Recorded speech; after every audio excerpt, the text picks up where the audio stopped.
আমরা সারা জীবন শুধু জমানোর পেছনে ছুটি।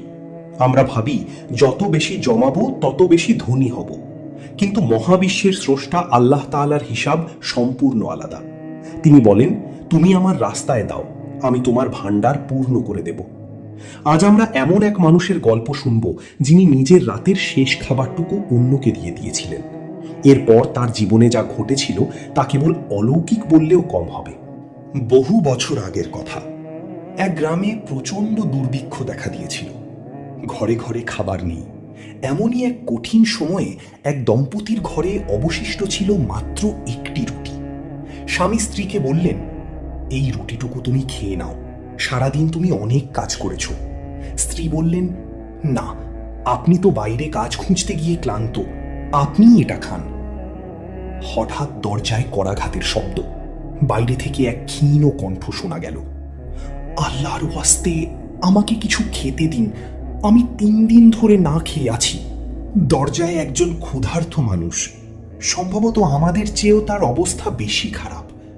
তার স্ত্রী বলে, আমরা না হয় আজ রাতটা পানি খেয়ে কাটিয়ে দেব, কিন্তু এই মুসাফিরকে ফিরিয়ে দেওয়া কি ঠিক হবে?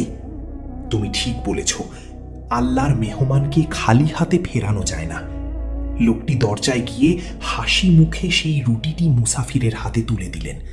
মুসাফির রুটিটি পেয়ে 2 হাত তুলে দোয়া করলেন এবং চলে গেলেন। দম্পতিটি শুধু পানি পান করে আল্লাহর শুকরিয়া আদায় করে শুয়ে পড়লেন। পরদিন সকালে লোকটির দরজায় এক ব্যক্তি এসে হাজির। সে বলল, ভাই, আমি আপনার প্রতিবেশী। গতকাল রাতে আমার বাড়িতে কিছু মেহমান এসেছিল, তাদের জন্য অনেক খাবার রান্না হয়েছিল। খাবারগুলো বেঁচে গেছে, আমি ভাবলাম আপনাদের দিয়ে আসি। লোকটি যখন থালার ওপর থেকে কাপড় সরালো, সে অবাক হয়ে দেখল সেখানে শুধু রুটি নয়, বরং গোশত, ফলমূল এবং উন্নত মানের হরেক রকম খাবার। সে মনে মনে হিসেব করে দেখল, গতকাল সে যে পরিমাণ খাবার দান করেছিল, আজ সে তার ঠিক 10 গুণ বেশি খাবার ফেরত পেয়েছে। তার চোখের কোণে পানি চলে এলো। সে বুঝল আল্লাহ তার পরীক্ষা নিয়েছেন এবং প্রতিদান দিতে দেরি করেননি। বন্ধুরা, এই গল্পটি কেবল একটি গল্প নয়, এটি একটি জীবন্ত শিক্ষা।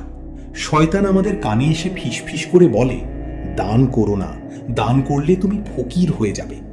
একেই বলা হয় আল ফাকর বা দারিদ্র্যের ভয়। কিন্তু আল্লাহ কুরআনে বলছেন, শয়তান তোমাদের অভাব অনটনের ভয় দেখায়, আর আল্লাহ তোমাদের প্রতিশ্রুতি দেন নিজের পক্ষ থেকে ক্ষমা ও অনুগ্রহের। সূরা বাকারা আয়াত নাম্বার 268। আসলে দান করলে সম্পদ কমে না, বরং সম্পদের উপর থেকে অশুভ দূর হয়ে যায় এবং তাতে বারাকা বা বরকত প্রবেশ করে। বারাকা মানে হলো অল্প পুঁজিতে বেশি লাভ, অল্প খাবারে তৃপ্তি এবং অল্প আয়ে মানসিক শান্তি।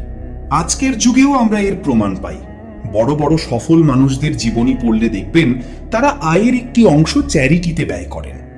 আপনি যদি আজ 10 টাকা দান করেন, হতে পারে আল্লাহ সেই 10 টাকার উসিলায় আপনার 1000 টাকার বিপদ কাটিয়ে দেবেন। কিভাবে দান করবেন? 1. গোপনে দান করার চেষ্টা করুন। 2. নিজের সবচেয়ে প্রিয় জিনিসটি দান করুন। 3. আত্মীয় স্বজন ও প্রতিবেশীদের অগ্রাধিকার দিন। অনেকেই মনে করেন, আমার কাছে তো অতিরিক্ত টাকা নেই, আমি কিভাবে দান করব? ইসলাম দানকে অত্যন্ত সহজ করে দিয়েছে। প্রিয় নবী সাল্লাল্লাহু আলাইহি ওয়াসাল্লাম বলেছেন, তোমার ভাইয়ের সামনে তোমার হাস্যোজ্জ্বল মুখও একটি সদকা। জ্ঞানের দান। আপনি যদি কাউকে কোনো ভালো কাজ শিখিয়ে দেন, তবে সে যতদিন সেই কাজটি করবে, আপনি সওয়াব পেতে থাকবেন। শ্রমের দান। একজন বৃদ্ধ মানুষকে রাস্তা পার করে দেওয়া বা কারো ভারী বোঝা বহনে সাহায্য করাও বড় ইবাদত। কথার দান। কারো বিপদে তাকে সান্ত্বনা দেওয়া এবং আশার বাণী শোনানো এক প্রকার মানসিক সদকা। ক্ষমার দান। কারো ভুল ক্ষমা করে দেওয়া আল্লাহর কাছে অনেক প্রিয় একটি দান। দান কেবল আপনার জীবিত থাকাকালীন উপকারে আসে না, মৃত্যুর পরেও আপনার কবরে সওয়াব পৌঁছাতে পারে। একে বলা হয় সাদকায়ে জারিয়া। যেমন একটি গাছ লাগানো, যতদিন মানুষ বা পশু পাখি এর ফল বা ছায়া নেবে, আপনি সওয়াব পাবেন। একটি পানির কূপ বা টিউবওয়েল বসানো, দ্বীনি শিক্ষা বিস্তারে বই দান করা বা মসজিদ মাদ্রাসায় সহযোগিতা করা। আপনার দেওয়া সেই এক টুকরো রুটির মতো ছোট ছোট আমল যদি কারো স্থায়ী উপকারে আসে, তবে আপনার মৃত্যুর পরেও আপনার আমলনামা বন্ধ হবে না। তবে মনে রাখতে হবে, দান করলেই হবে না, দান কবুল হওয়ার কিছু শর্ত আছে। ইখলাস বা নিয়ত, দান হতে হবে শুধুমাত্র আল্লাহর সন্তুষ্টির জন্য। লোক দেখানো বা বাহবা পাওয়ার নিয়ত থাকলে সেই দান কবুল হবে না। খোঁটা না দেওয়া, কাউকে কিছু দিয়ে তাকে ছোট করা বা মনে কষ্ট দেওয়া যাবে না। কোরআনে বলা হয়েছে, সুন্দর কথা ও ক্ষমা সেই দানের চেয়ে উত্তম যার পেছনে কষ্ট দেওয়া হয়। সূরা বাকারা আয়াত নাম্বার 263। হালাল উপার্জন, আল্লাহ পবিত্র, তাই তিনি পবিত্র বা হালাল উপার্জন ছাড়া কোনো দান গ্রহণ করেন না।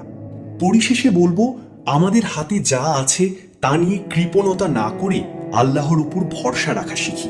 সেই দরিদ্র দম্পতির মতো আমাদের বিশ্বাস যেন অটল হয়। আজই আপনার সাধ্যমতো ছোট একটি ভালো কাজ দিয়ে শুরু করুন। আল্লাহ আমাদের হৃদয়কে প্রশস্ত করে দিন এবং আমাদের দানসমূহ কবুল করুন। আমিন।